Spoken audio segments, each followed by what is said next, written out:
आयकर विभाग की ओर से 3 दिवसीय टैक्स पेयर हब का आयोजन किया जा रहा है, जिसका उद्घाटन रविवार को हास्य कवि लेखक शैलेश लोढ़ा और आईआरएस अर्चना सिंह ने किया। वहीं इस दौरान आईआरएस राज टंडन भी मौजूद रहे। आपको बता दें कि आयकर से जुड़े नवाचारों, आयकर की समझ, आयकर से जुड़ी समस्याओं के समाधान के लिए ये 3 दिवसीय कार्यक्रम आयोजित किया जा रहा है और टैक्स पेयर हब में 3 दिन तक विभिन्न माध्यमों से टैक्स पेयर को जानकारी दी जाएगी। बताया गया कि पिछले 1 साल में 6 जगहों पर भागलपुर, कटक, झांसी, विशाखापट्टनम, शिलोंग और गोरखपुर में इनके आयोजन हो चुके हैं। यहां आज शैलेश लोढ़ा का भव्य स्वागत किया गया। वहीं मीडिया से बातचीत करते हुए शैलेश लोढ़ा ने कहा कि वह राजस्थानी है और राजस्थानी खून उनके अंदर है। ऐसे में आत्मसम्मान भी कूट कूट कर भरा हुआ है और इसी के चलते उन्होंने तारक मेहता का उल्टा चश्मा का जो सीरियल है वह छोड़ दिया और जहां आत्मसम्मान नहीं वहां शैलेश लोढ़ा नहीं रह सकते, चाहे तारक मेहता का उल्टा चश्मा हो या कहीं भी। उन्होंने साफ तौर पर कहा कि वह लेखक है और हास्य कवि है। आज के दौर की उन्होंने बात करते हुए यह भी कहा कि कई लोग कविताओं में और कॉमेडी में भी अश्लील बातों का प्रयोग कर रहे हैं, जो कि ठीक नहीं है। लोग क्या सुनेंगे ये उनकी पसंद है, लेकिन वह उन्हें एक ही संदेश देना चाहते हैं कि लोगों को अच्छा सुनना चाहिए, अच्छा खाना चाहिए और अच्छा पहनना चाहिए। वहीं आपको बता दें कि आज अच्छा के इस कार्यक्रम में क्योंकि आईआरएस अर्चना सिंह है और अजमेर जैसी जगह पे आना और वो भी राष्ट्र निर्माण के लिए जो कर विभाग है, जो सीबीडीटी है, केंद्रीय प्रत्यक्ष कर बोर्ड है, वो ये जो हब लगा रहे हैं, मेरे ख्याल से देश में सिर्फ 7 जगह ऐसा हुआ है और राजस्थान में तो पहला ही है। उन्होंने इसके उद्घाटन के लिए मुझे चुना, बड़ी प्रसन्नता है।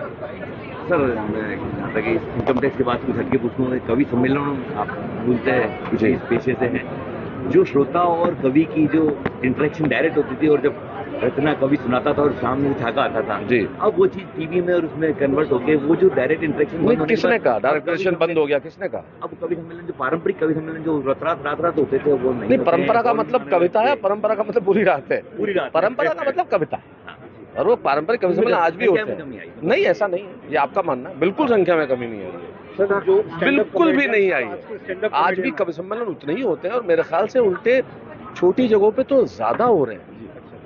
जो बीच मैं खुद 1984 में पहली बार यहाँ कविता पढ़ने आया था अजमेर में, तो कवि सम्मेलन की संख्या निश्चित तौर पर बढ़ी है। तो जो स्टैंड अप कॉमेडियन आ रहे हैं उनमें मैं खुद कवि हूँ, मंची कवि हूँ, गीत लिखता हूँ। एक खास सा नहीं बन गया कवि सम्मेलन में, तू मुझे बुला मैं तुझे बुलाऊं वाली परंपरा। ये आपका सोचना होगा। अगर तू मुझे बुला मैं मुझे बुला होता तो आज मैं यहाँ थोड़ी होता। ऐसा नहीं होता। आप हवाओं को मुट्ठियों में कैद नहीं कर सकते, आप खुशबुओं को रुमाल में नहीं बांध सकते, ऐसा नहीं होता है। और ये कॉकस होना, राजनीति होना, ये एक बहाना हो सकता है। अगर प्रतिभा है तो वो अपना स्थान जरूर बना। अब कभी पर्टिकुलरली पार्टी बेस को होकर भी देखिए, इंसान है तो वो किसी न किसी विचारधारा से तो मुत्तफिक होगा ही। अब वो किसी से भी हो सकता है। इंसान है तो आप उसकी विचारधाराओं को तो वो कहीं ना कहीं तो उसकी कोई ना कोई विचारधारा तो होगी। सर, जो स्टैंड अप कॉमेडियन आ रही है किस वजह से? देखिए, विधा है, वो भी एक वो भी विधा है, लेकिन हाँ, निश्चित तौर पर उसमें जो गाली गलौच का जो प्रयोग है ये बिल्कुल, और जो अशोभनीय भाषा है ये स्वीकार्य नहीं है। इसके जनता को बोलना देखिए, किस तरह से कोई तो सुन रहा होगा ना कि वो सुना रहे हैं। आप किन्हें कहेंगे, क्या कहेंगे? कोई तो सुन रहा होगा ना कि वो सुना रहे हैं। कोई तो है ना जो उन गालियों पे ढहा के लगा रहा है। कोई तो है जो अशोभनीय भाषा पे तालियां बजा रहा है। मैं क्या कहूंगा, देखिए ये निर्णय इस संबंध में नहीं सर, और ये निर्णय आपका खुद का होता है। आप क्या पढ़ें, क्या लिखें, क्या देखें, क्या खाएं, ये निर्णय तो मेरा खुद का है। और आम श्रोताओं से कुछ कहना चाहिए? बस यही कहूंगा कि जितना अच्छा सुन सके सुने, जितना अच्छा पढ़ सके पढ़ें। सर, एक सवाल तारक मेहता से जी। तारक मेहता का शो जो है आपकी वजह से बहुत सफल है, ये एक उसको सब छोड़ने का रीजन तो बता दिया मैंने, बहुत बार बता दिया, और टेलीविजन पे इंटरव्यू तो बहुत बार बता दिया। बहुत वो आत्मसम्मान की बात थी, इसलिए छोड़ दिया। राजस्थान का जो माटी है ना, हमारे खून में तो आत्मसम्मान जो है वो पहले माँ पर जो आप सुनाते हैं। अरे वो फिर कभी कवि सम्मेलन में आऊंगा सुनाऊंगा। अरे कवि सम्मेलन में आऊंगा तब सुनाऊंगा। नहीं, चलिए अभी 3 दिन का कैंप लगा है ये 3 दिन का कार्यक्रम हमने टैक्स हब इसलिए लगाया है क्योंकि हम लोगों तक पहुंच के उनको टैक्स के बारे में जानकारी देना चाहते हैं। हम उनकी समस्याओं को सुनना चाहते हैं। हमने कई कियोस्क लगाए हैं जहाँ पे कि अगर उनको कोई स्पेसिफिक किसी तरह की कोई परेशानी है तो उस कियोस्क पे अपनी समस्या का समाधान ढूंढ सकते हैं। वरना एक हम जनरल जानकारी विभाग के बारे में, इनकम टैक्स के वर्किंग के बारे में, उसकी प्रणाली के बारे में उनको बताना चाहते हैं।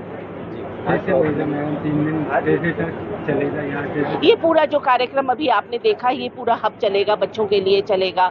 ये आप देख रहे हैं कि हमारे सारे स्टाफ और ऑफिसर्स बैठे हैं, वो स्पेसिफिक जानकारी उनको देंगे। हमारा इसको मनोरंजक बनाने के लिए हमारा दिन में कई बार हमारा नुक्कड़ नाटक, मैजिक शो, ये सब चलता रहेगा, जिससे कि ये पार्टिसिपेटिव हो पाए, लोग एंजॉय भी कर पाए और लोग टैक्स के बारे में समझ भी पाए। पब्लिक को भी डर लगता है टैक्स भरने में, ऐसा कुछ नहीं, यही तो मैंने बताया कि डर के पीछे क्या रीजन है। डर के पीछे रीजन है कि लोगों को जानकारी नहीं है। तो हमारी पूरी कोशिश यही है कि हम सही जानकारी लोगों को पहुंचा पाए। इसीलिए हमने ये टैक्स हब का कार्यक्रम किया है कि आपके मन में जो भी चाहिए, आपको जो भी आपको प्रॉब्लम हो, आपके मन में बहुत तरह की बातें उठती होंगी जिसको नहीं मालूम है। इनकम टैक्स टेक्निकल चीज़ है, लोगों को नहीं मालूम है, नॉर्मल कोई ऐसी चीज़ नहीं है, लोग जानना चाहते हैं। तो आप अपने मन की हर बात यहाँ पूछ सकते हैं। सिंपल एक रिटर्न कैसे फाइल करें, मेरा इतना इनकम है तो मैं क्या करूँ, मेरे पास हाउस प्रॉपर्टी है, मैंने घर बेचा है, या मेरे को शेयर्स में ये इनकम हुआ है, उस हिसाब से आपको हर तरह की जानकारी यहाँ मिलेगी। नया भी कुछ लाउड है देश में, जो नई चीज कुछ नया भी है क्या टैक्स के बाद, जो नई चीज जोड़ना चाहते हैं? ये तो देखिए, तो पॉलिसी की बात है, इस पे तो हम नहीं कुछ कह सकते हैं। ये तो जब बजट आएगा तभी पता चलेगा।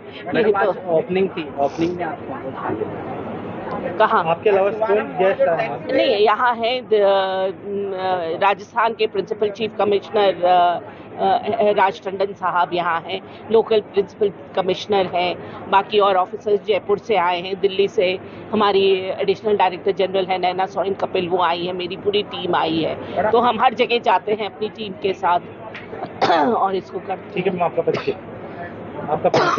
मैं अर्चना चौधरी हूँ, principal director general administration Delhi. आयकर के नाम से ही